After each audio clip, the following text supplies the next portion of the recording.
কিন্তু আমি যেটা বলেছি বাবু, দুঃখজনক কথা এটাই যে আজকের ওলামা সমাজেরও একটা বিরাট অংশ তারা অর্থমুখ, নেতৃত্বমুখ এবং তারা হয়েছে ধনীর দ্বারস্থ।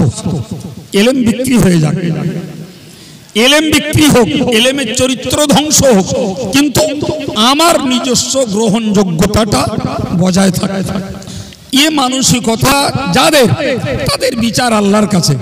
কিন্তু যাদের দ্বারা আল্লাহ খেদমত নেওয়ার, তাদের দ্বারা যথারীতি খেদমত আল্লাহ নিচ্ছেন এবং কিয়ামত পর্যন্ত এই খেদমতের ধারাবাহিকতা ইনশাল্লাহ চলবে।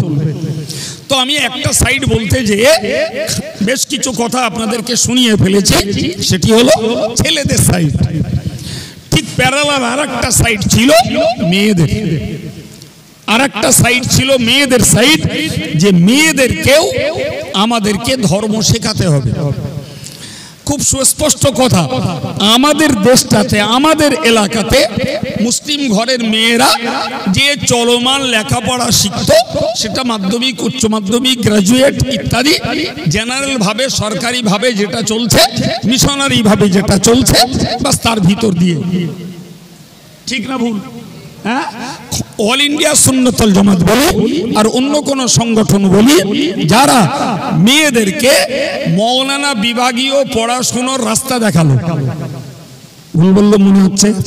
হ্যাঁ, তাহলে ছেলেগুলোর দ্বারাই বাহির সমাজ যদি গড়ে, তাহলে মেয়েদের দ্বারাই অভ্যন্তরীণ সমাজটাও গড়া যাবে না? যাবে না? নিঃসন্দেহে যাবে ভাই। ফলে মেয়েদেরকেও যদি আমরা কোরআন হাদিসের আলোয় আলোকিত করতে পারি, মেয়েদেরকে যদি আমরা কোরআনের শিক্ষায় শিক্ষিত করতে পারি, তাহলে ওই মেয়েরাই, ওই মেয়ে মহলে কোরআনের পথ তাদের সতীর্থ আর 5 জন সখীকে বোঝাতে পারবে না। কি বলছেন ভাই? বিশ্বাস করুন, আমি আমার বাস্তব অভিজ্ঞতা বলছি। আরো আলেমরা জানে, আরো আলেমরা জানে যে এই অজনসিয়াতে দেখবেন মেয়েরা জোটে না, জোটে না। আর স্বামীগুলো ভাবে হাজারো গ্রামে অজ হচ্ছে, একটু যাই জাগে, এমনি তো যাচ্ছে, ঘোষবাড়ি যাচ্ছে, মেলায় যাচ্ছে, পুজোয় যাচ্ছে, ছেলে যাচ্ছে, একটু সভা শুনতে যাইতে যাক।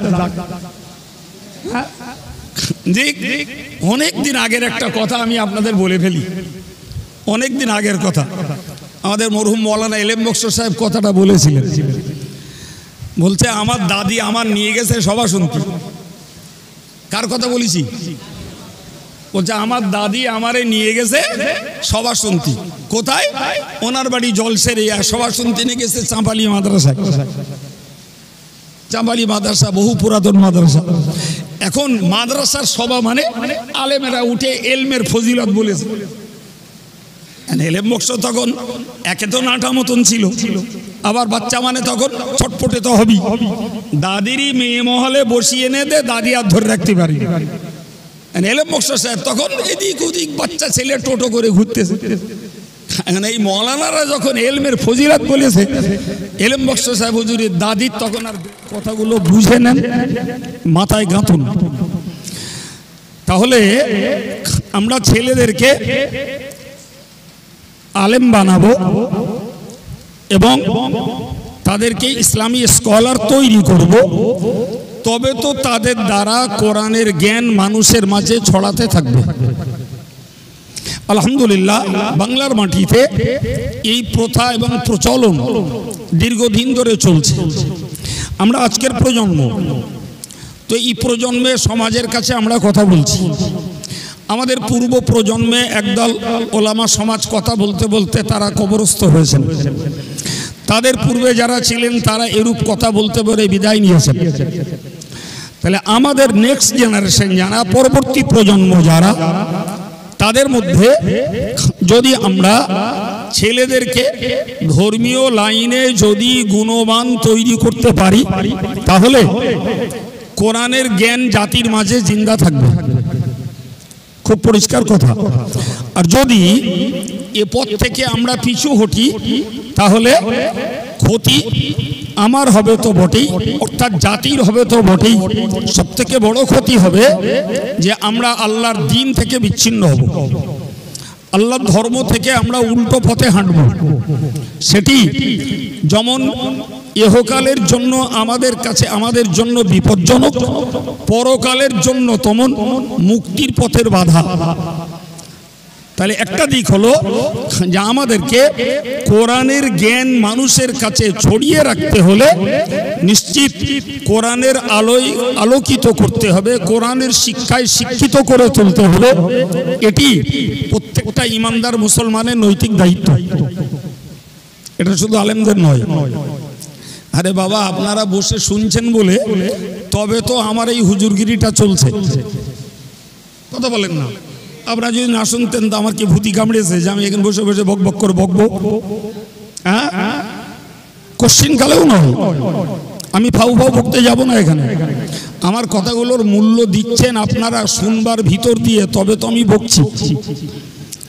হ্যাঁ, তাহলে আমাকে মনে রাখতে হবে যে সমাজ যখন শোনার জন্য জ্ঞান নেওয়ার জন্য অপেক্ষামান, তাহলে সমাজের কাছে যোগ্য বলার লোকও দরকার আছে, যোগ্য বলার লোকও দরকার আছে। ফলে আমরা আমাদের বাচ্চাগুলোকে ধর্মীয় অনুশাসনের ভিতর দিয়ে তাদেরকে আল্লাহওয়ালা নবীওয়ালা বানাবো, এটি আমাদের দায়িত্ব, এটি আমাদের কর্তব্য। দেখেন ভাই, একটি হাদিসের বর্ণনায় এসছে যে মান ক্বালা বিহি ফাকাদ সাদাকা, যে লোকটা কোরআন দ্বারা কথা বলে সে সত্য কথা বলে। পরে বলেছেন ওমান আমিলা বিহি উজিরা, যে লোকটা কোরআনের উপরে আমল করে, কোরআনের পক্ষে জীবন গড়ে, কোরআন মতো আচরণ করে, তাকে পুরস্কৃত করা হবে। আমরা যেটাকে সহজে বুঝি সওয়াব দেওয়া হবে। 3 নম্বর ওমান হাকামা বিহি আদালা, যে লোকটা কোরআন দ্বারা ফয়সালা করে।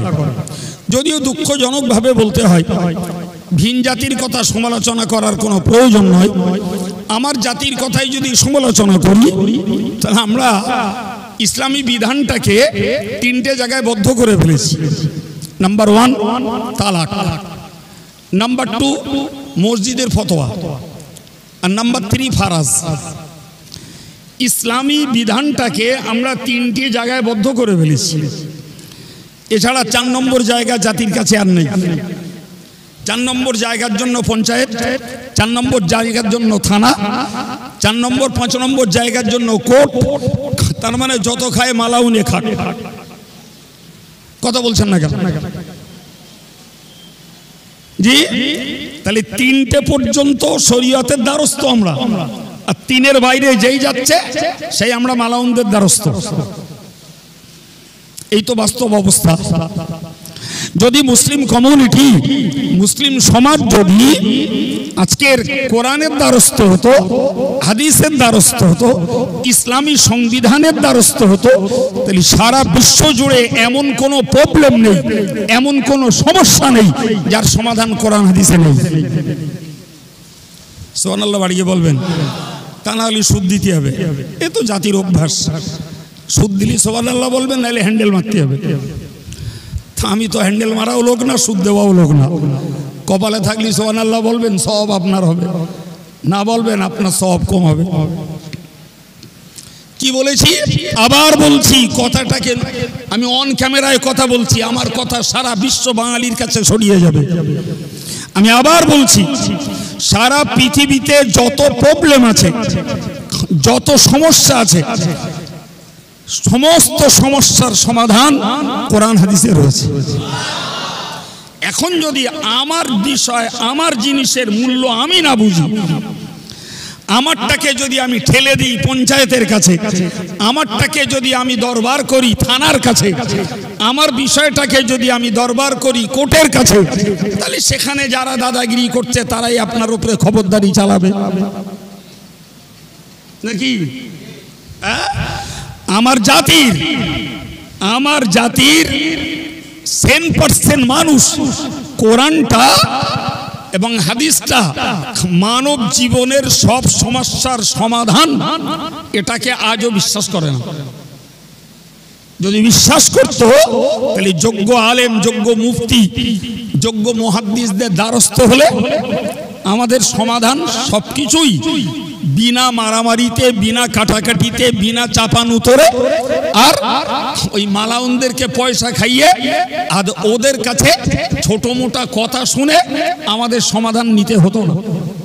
কিন্তু আমরা বাহ্যিকভাবে ধার্মিক হয়েছি, নামাজি হয়েছি, দাড়িওয়ালা হয়েছি, টুপিওয়ালা হয়েছি, কিন্তু ইসলামী সংবিধানটাকে আজও আমার জাতীয় জীবনের এবং পারলৌকিক জীবনের একমাত্র ভিত্তি, এটাকে আজও আমরা সবাই বিশ্বাস করে উঠতে পারিনি।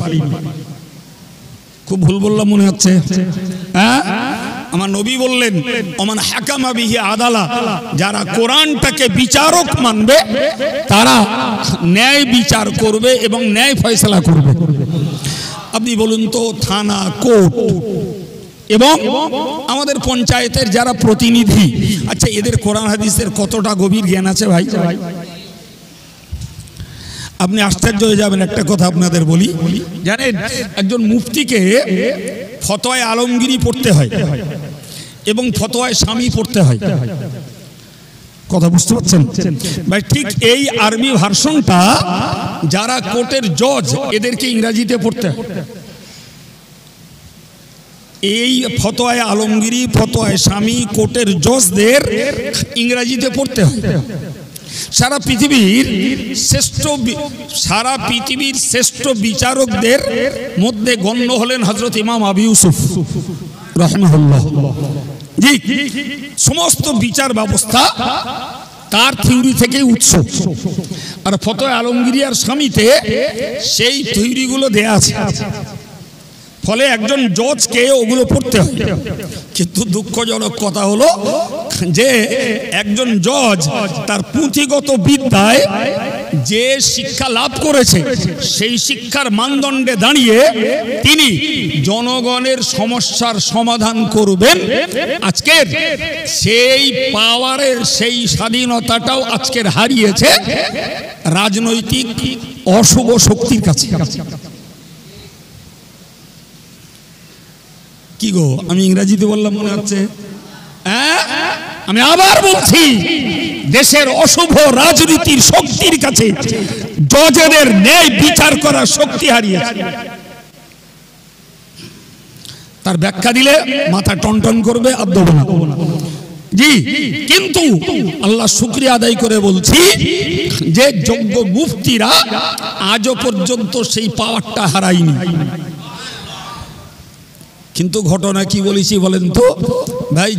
শ্রোতা বসলে তবে হুজুর, ছাত্র থাকলে তবে শিক্ষকতা, মানার লোক থাকলে তবে নেতৃত্ব। তো আমার কথা যদি না নেয়, কথার কথা, আমি কার কাছে ফতোয়াবাজি করবো? হাঁটে হাঁটে ফেরি করবো নাকি? না নিজের কাঁধে একটা মাইক বেজিয়ে শাকচুড়ে বাজারে দাঁড়িয়ে ফতোয়া বা শরীয়তের সমস্যার সমাধান দেব? লোক তো আমার ধরে পাগলা গারদে দেবে।